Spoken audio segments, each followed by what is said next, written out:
കൂട്ടത്തിൽ ഏറ്റവും റിച്ച് ആയിട്ടുള്ള ആൾ.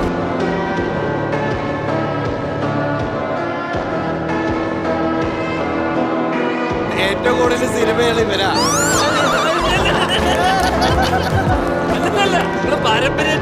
ഞാൻ ദിലീപേട്ടനിൽ നിന്ന് തുടങ്ങാം. ഞാനാണ് ഏറ്റവും കൂടുതൽ റിച്ച് കൂട്ടത്തിൽ എന്ന് പറയാൻ കാരണം എന്താ? ഏറ്റവും കൂടുതൽ സിനിമ ഞാൻ പറഞ്ഞല്ലോ, മാസത്തിൽ 5, മാസത്തില് 8. ചിത്രകഥ വരുമ്പോലെ എല്ലാ വെള്ളിയാഴ്ചയും വരും. ഒരു കാലം ഉണ്ടായിരുന്നു നിങ്ങൾക്കും. ഞാൻ ഒരു കൊല്ലം ചെയ്ത മൊത്തം പടത്തിന്റെ പൈസയാണ് ഒറ്റ പടത്തിൽ വാങ്ങിച്ചോണ്ട് പോകുന്നത്.